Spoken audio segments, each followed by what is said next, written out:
call to order the meeting of the Board of Adjustments.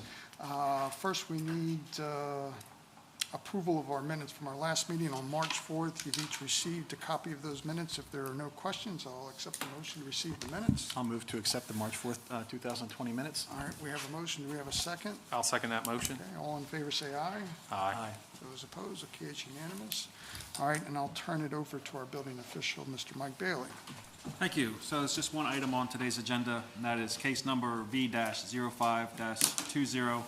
The Sussex Preschools, property owners of 518 Rush Street, tax map and parcel 531-13.10-19.04, are requesting a variance per section 15-12 of the City of Seaford zoning ordinance on behalf of Christina Hudson for the use of the existing building located in an R1 low-density residential district for the use of a retail store to include clothing, novelties, and gifts. Ms. Hudson is here as well, if she wants to come up to explain her case to the board.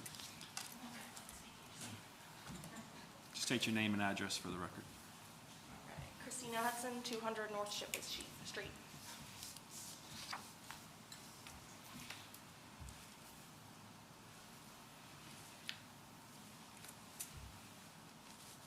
Just explain what you want to do here. Oh, sorry. I wanted to turn the property that my mom currently has into a small, novelty store. A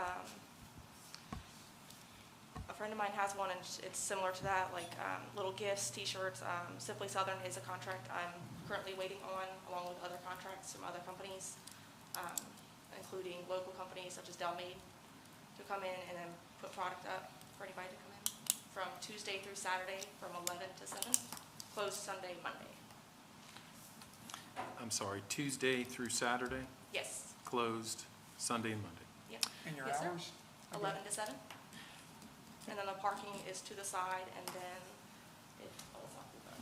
to the side to the left, Yeah, it kind of, moved again, and then towards the back. yeah, they have parking surrounding the whole site as part of the preschool property. Mike, if you had to estimate, how many parking spaces do they have that would be I have available to this? 6, if you're looking at the building, I have 6 on the right, 6 to the back, and then there's, I believe, before you get to the Hatchery's part of the property, there's probably about 8 to 10 there. And do you propose to use the entire building for the store, or is it just the downstairs, or? It's a one-floor property just to the left, so the right-hand side where the bushes are.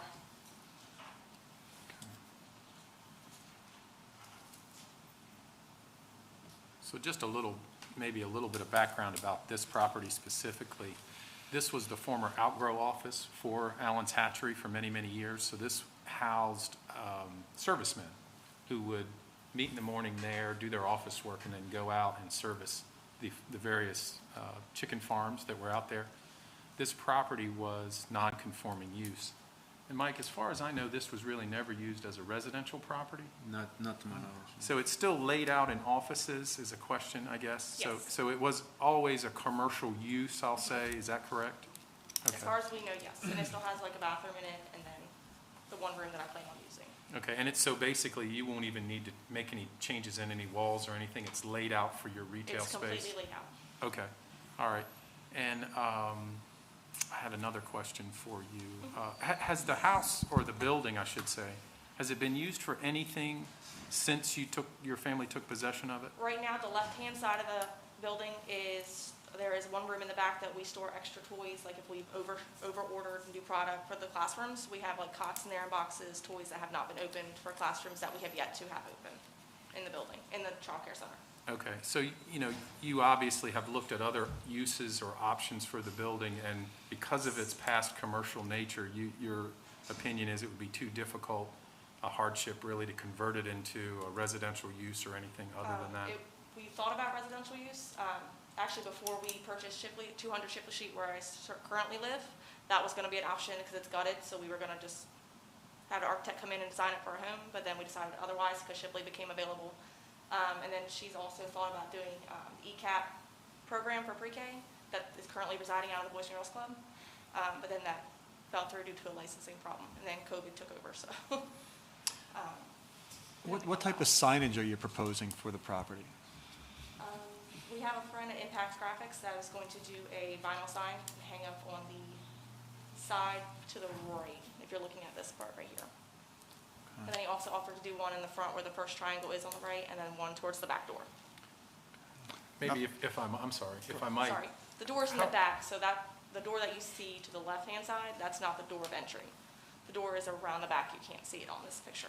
So in this zone, in this residential district, a lot of signage is not permitted, and I know we went through on the site with others. Yes. Can you keep those signs to, I believe permitted is 18 square feet?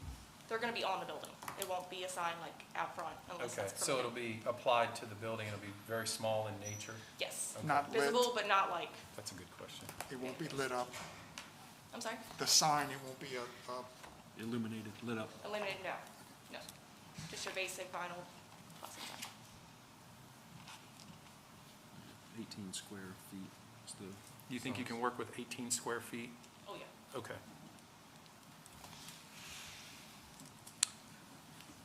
The time, 11 a.m. to what time, Tuesday through Saturday? 7.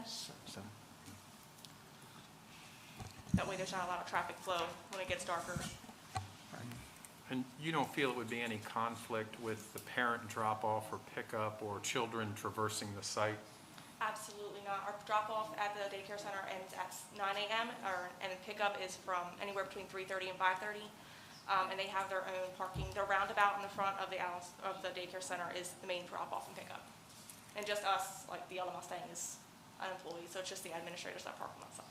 And so maybe sort of a moot question, but there'll be no outdoor storage here? Absolutely not. And the kind of the architectural character of the building will remain as, what we see is what we'll get when it's What you see is finished? what you get, yep. Okay. Including if you guys had to do a walkthrough or whatever, everything that's there is, and then there's gonna be new striping done to outline the parking spots. I would assume any deliveries would be small package kind of deliveries, not trucks, trailers, so we wouldn't have to No. worry about that, no. What's the name going to be? Um, Undecided at the moment? Undecided at the Okay. time. A little nervous if it was gonna get approved, so I didn't wanna get my hopes One step at a time's always good. Right Yes, before I you didn't wanna name get the my hopes baby. up, so kinda kept it. Yeah, good for you. Okay, any other questions from the board? I do not have any questions. Any questions or comments from the public? Would you come up and state your name and address for the record? You can stay there in case you have to answer any questions. Janice Conway, 516 Pennsylvania Avenue, Seaford. My question on the sign, so people will be able to find it. Allen's had which is Phillips Street from Pennsylvania Avenue, had a truck entrance sign, so you go down that. Would that be allowed? It's on the same, is it on the same property now, Mike, or is it? I believe it's off-site of this property. So Phillips, what you see, where you're looking from is Phillips Street. So, which kind of just runs into the building. I know the sign you're talking about, it directed traffic in off And of Pennsylvania. That's the trucks, yeah, that's the way the trucks went into the hatchery. Yeah, is the sign still there? I'm sorry, I don't. There may be a post now. They took down, it was a truck entrance for Allen's. I mean, that's an option if they need, because since it's not a retail place, it may be hard to find, a little harder to find than some. Sure. And the streets, Phillips is on one street. Russ, they don't know much about it, probably, because it's not, not a popular street. Are you okay with the sign? Yeah, it's not on my property, but yeah, it's okay. Right, yeah. well, it's your neighborhood, and Oh, yeah. it's important that you're, I mean, I think it would be better than people just riding around. right, I mean, it's on, where it was on that street. If the other gentleman who lives in the yellow house, Solo, if he had a problem, he should have been here. right. I mean, he got a letter too, so. Mike can certainly look at that, as a I pre-existing mean, sign. It's as an option. Sure, if they While desire we're making that. discussion about Sure. signs. That's a good point. But if it's bright enough on that building, and they kind of know where they're looking, they should know where it is. Point. No, I don't have any problem with sign. Okay. Thanks. Thank you. You were at the last meeting, though, so you remember. I just thought I'd ask all those questions, about this property. I know you have. Thank you. Okay, are there any other questions from the public? Okay, if not, then I'll Entertain a accept the motion? motion. Yep. I'll make the motion. So the standard for a use variance is whether the applicant's compliance with the terms of the code would present an undue hardship for the use of the property. I'm satisfied that if you had to comply with the code, it would present an undue hardship to operate your store. So I'm going to move to accept the application for the use variance, subject to the conditions we talked about, which are Tuesday through Saturday, 11 a.m. to 7 p.m., no signage greater than 18 square feet, and no illuminated signs. So that is my motion to accept approve the use variance as applied for. Okay, we have a motion. Do we have a second? Based on the reasons stated and the stipulations provided by the city solicitor, I'll second that motion. Okay, great. We have a second. All those in favor say aye. Aye. Those opposed? Okay, it's unanimous. Congratulations. Congratulations. Let us know the name.